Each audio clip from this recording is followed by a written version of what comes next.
हर हर महादेव। आप सभी भक्तों को मेरा सादर प्रणाम है। तो आइए इस वीडियो में शुरू करते हैं। इस वीडियो में एक ऐसी रहस्य बात मैं बताने जा रही हूँ।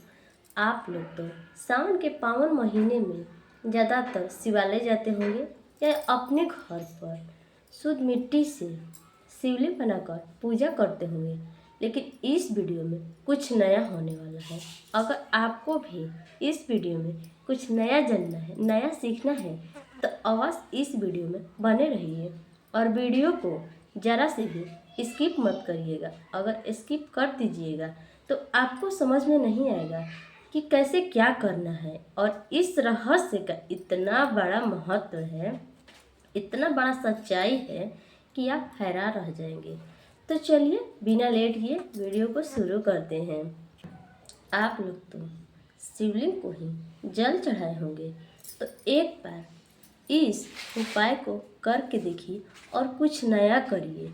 हम खुद किए हैं, इस बात को बता रहे हैं, सच्चाई है। एक बार आप कर लेंगे तो कमेंट में बोलेंगे कि हाँ ये सच है। आप एक बार इसको मान कर देखिए। तो इस वीडियो में हम आपको छोटी सी बात बताने जा रहे हैं। अगर आप जानना चाहते हैं तो इस वीडियो के अंत तक बने रहिए। हो सकता है कि इस वीडियो के माध्यम से आपको कुछ अच्छी सी जानकारी मिल जाए और आपका भी अवश्य फ़ायदा होगा। अगर आप ये काम करेंगे, ये उपाय करेंगे जैसे विधि से मैं आपको बता रही हूँ। हमारे गांव में पहले लोग कहते थे, जो नई नवेली कन्या आती थी तो लोग कहते थे कि शिवालय बहुत दूर है, कहाँ जाना है, लोग कहते थे। और सच्चाई भी है, हम खुद किए हैं, इस उपाय को हम खुद किए हैं। जब हम भी शुरू अपने ससुराल आए थे तो मेरी सास माँ ने बोली थी कि ऐसे ऐसे पूजा करना है। और उस पूजा विधि से मुझे लगा कि ये क्या है, मतलब आप गांव वालों का रिवाज, मतलब कैसा होगा, अजीब होगा, कैसे हम महादेव जी को प्रसन्न करेंगे, घर में ही खुद कैसे महादेव जी को प्रसन्न करेंगे। लेकिन इस वीडियो में आपको बहुत अच्छा अजीब सा उपाय मिलेगा। इस वीडियो में अपने घरों में आप ही शिव जी की शिवलिंग बनाकर पूजा कर सकते हैं। और शिवलिंग किस चीज़ की बनाए, मिट्टी का तो बनाते हैं, ठीक है, कभी भी आप मिट्टी का पहले बनाए होंगे, लेकिन अब मिट्टी का नहीं। जो गांव में अब मतलब नया नया रिवाज आ गया है, मिक्सी आ गया है, कुछ भी आ गया है। लेकिन गांव में जो पहले महिलाएं, बुजुर्ग महिलाएं, या अभी है गांव में जो सिलवट्टा होता था, सिलवट्टा मसाला पीसने वाला, और उस पर एक लोढ़ा होता था। तो उस लोढ़ा का इतना बड़ा महत्व है। सिलवाटा और उस पर जो उससे मसाला पिसाता है, उसको रगड़ के उससे मसाला पीसते हैं, उसका इतना बड़ा महत्व है।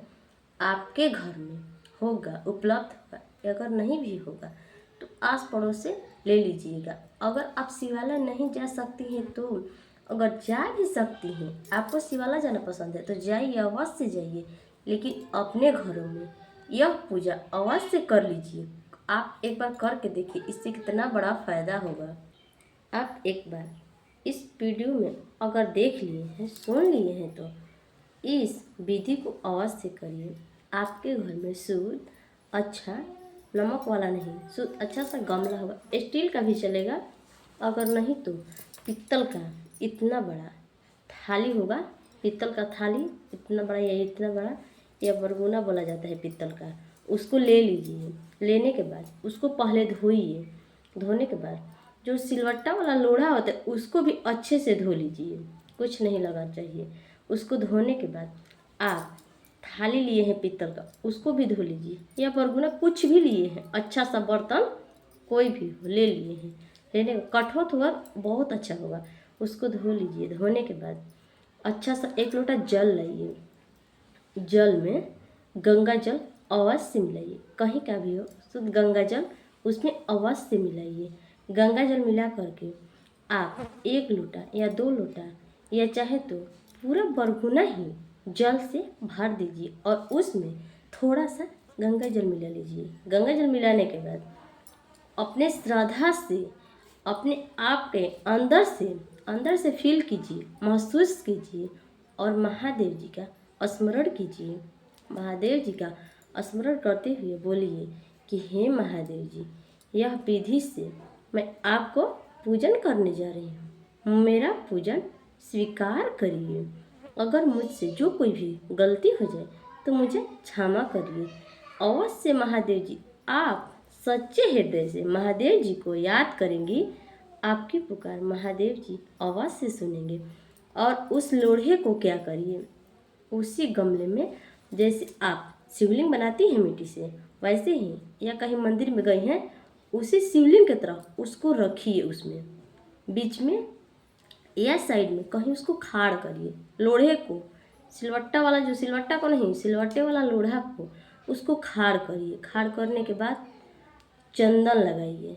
चंदन से जैसे आप महादेव जी के शिवलिंग का पूजा करते हैं, स्वयं उसी विधि से उसको भी पूजा करना है। मान लीजिए कि वो शिवलिंग है, महादेव स्वयं शिवलिंग है, महादेव जी स्वयं प्रकट है आपके थाली में।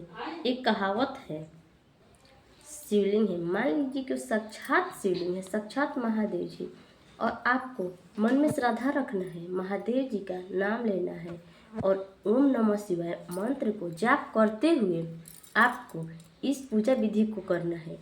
आपके मन में एकदम मन शांत होना चाहिए, आपका मन एकदम निर्मल होना चाहिए। सिर्फ क्या आपके मन में चाहिए, ओम नमः शिवाय। इसी मंत्र को जाप करते हुए इस विधि को पूरा करिए। पहले तो उनको जल ही चढ़ा ही दिए, जल में वो खड़े हैं, और क्या करिए, जल चढ़ाने के बाद उनको तिलक लगाइए। सफ़ेद चंदन या पीला चंदन, किसी से भी उनको तिलक लगाइए। तिलक लगाने के बाद रोड़ी से भी तिलक लगाइए। अगर सावन के पावन महीने में ये उपाय कर रहे हैं, ऐसे आप पूजा विधि कर रहे हैं, महादेव जी को मान रहे हैं, अगर आप सावन के महीने में कर रहे हैं तो बेलपत्र अवश्य ही चढ़ाना है, बेलपत्र चढ़ाना ही चढ़ाना है। लेकिन इन बातों को विशेष ध्यान दीजिए कि जो बेलपत्र होगा उसके तीनों पत्ते अच्छे होने चाहिए, साफ सुथरे। उसको ला करके, ताज़ा बेलपत्र लाइए, उसको ला करके उसको धो लीजिए। उसके बाद उस पर गंगा जल का छिड़काव कीजिए। छिड़काव पुष्प से भी कर सकते हैं या कैसे भी, ऐसे लेकर के ऐसे भी कर सकते हैं। छिड़काव करने के बाद उस पर चंदन लगाइए। और यह भी मान्यता है कि चंदन लगाए, टीका लगाए तो ठीक है, लेकिन उस तीनों पत्ते पर, बेलपत्र के तीनों पत्ते पर अगर आप राम राम राम लिखकर चढ़ाएंगे तो महादेव जी और प्रसन्न होंगे। और बेलपत्र को कैसे चढ़ाना है, कैसे भी ऐसे नहीं चढ़ा देना है, या कितने लोग ऐसे लोटे में डालते हैं और ओम नमः शिवाय का जाप करते हैं। आप एक लोटा जल तो उन पर चढ़ा ही दिए हैं, पहले एक लोटा जल चढ़ाना है। उसके बाद बेलपत्र को उस पर राम राम लिखिए चंदन से, या सिर्फ तिलक लगाइए। और बेलपत्र के पत्ते को ऐसे पलट करके महादेव जी पर अर्पित करिए।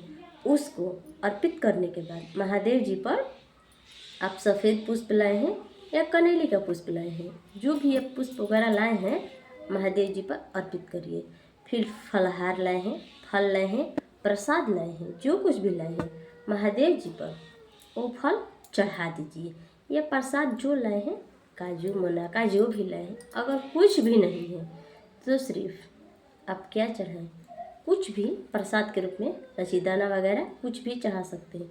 चढ़ाने के बाद आप श्रद्धा से महादेव जी से कहें कि हे महादेव जी, आप जिसके लिए भी व्रत कर रहे हो, ये पूजा कर रहे हो, आप चाहे तो व्रत के दिन भी ये उपाय कर सकते हैं, या किसी भी दिन ऐसे कर सकते हैं। और ख़ास करके आप सोमवारी का व्रत किए हैं, इस उपाय के करेंगे, जल्द ही आपकी मनोकामना पूर्ण होगी। और आपको क्या करना है, एक संकल्प लेना है। इस पूजा को सब करने के बाद, पूजा हो गया, पूजा करने के बाद अपने हाथों में थोड़ा सा गंगा जल, तिल लेना है। लेने के बाद एक पुष्प ले लीजिए, सफ़ेद पुष्प ले लीजिए। पुष्प लेने के बाद ऐसे मुट्ठी को रख लीजिए। रखने के बाद महादेव जी से कहिए, आप मैं संकल्प ले रही हूँ, जिस मन्नत के लिए या बच्चे के लिए, अगर आप नई नवेली हैं, अपने बच्चे को, मतलब महादेव जी से अपना बच्चा मांगना चाहती हैं, बच्चा या बच्ची जो कुछ भी, तो आप कहिए महादेव जी से कि हे महादेव जी, मैं इसलिए संकल्प ले रही हूँ, अगर यह मेरा भखौटी पूरा हो जाएगा तो मैं ऐसे ही पूजा करूँगी, या जो भी मन्नत रख लीजिए, मैं शिवाला जाऊँगी, या इसी विधि से आपको फिर से सेम वैसे ही पूजा करूँगी। तो महादेव जी, बिना संकल्प के कोई भी पूजा अधूरी नहीं रहती। संकल्प लेते समय एक बात का अवश्य ध्यान रखिए। जो आप इसमें जल लिए हैं और अक्षत लिए हैं, पुष्प लिए हैं, उसको लेने के बाद आप अपना गोत्र, अपना नाम अवश्य बताइए और जो मन्नत मांगना चाह रहे हैं वो अवश्य बताइए। लेकिन इस विधि से अगर सच्चे मन से आप पूजा कर लेना, हम स्वयं किए हैं, स्वयं मैं की हूँ, इस विधि से पूजा मैं की हूँ और महादेव जी ने मुझे प्रसन्न होकर पुत्र प्राप्त किया है। इसी पूजा करने के बाद हमें वह खुशखबरी सुनाए हैं। माना जाता है कि औरतें को महीना में 5 दिन जो पीरियड का टाइम होता है उस वक्त महादेव को स्पर्श नहीं करना चाहिए या किसी भी देवी देवता को नहीं करना चाहिए। लेकिन जब हम फर्स्ट बार महादेव जी को अपने ससुराल में व्रत किए थे, सावन के सोमवारी का व्रत किए थे, और जब हम लोटा में जल लिए वैसे ही विधि करने वाले थे महादेव जी के अपने आंगन में, महादेव जी को जब महादेव जी को मैं अपने आंगन में विराजमान कर ली, ओम नमः शिवाय का जाप कर रही थी। अपने हाथों में 1 लोटा जल ली थी, उसमें थोड़ा सा गंगा जल मिलाकर और काला तिल मिलाकर जस्ट मैं सोची कि मैं ढारने वाली थी महादेव जी, तो मेरा मतलब जो अशुद्धि अवस्था शुरू हो गई। उसी समय मैं हाथ में लोटा ली थी और मुझे महसूस हुआ कि कुछ मतलब अलग हो गया। लेकिन मैंने क्या किया, मेरे आत्मा से आवाज़ आया अंदर से कि नहीं, जब हाथ में लोटा लिए हैं तो इस कार्य को अवश्य करना चाहिए। और बहुत ही अच्छे विधि से, जितना मैं जान सकती थी अच्छे विधि से मैंने भगवान जी का पूजन किया, महादेव जी का पूजन किया और महादेव जी इतना प्रसन्न हुए उस पूजा से कि मुझे बहुत सारी खुशियाँ दे दी। अगर आपको यह वीडियो अच्छा लगा हो तो इस उपाय को अवश्य करिए। अगर आपको ऐसे ही और अच्छे अच्छे वीडियो चाहिए तो मेरे चैनल को सब्सक्राइब करिए, लाइक करिए और एक प्यारा सा कमेंट करिए। हर हर महादेव।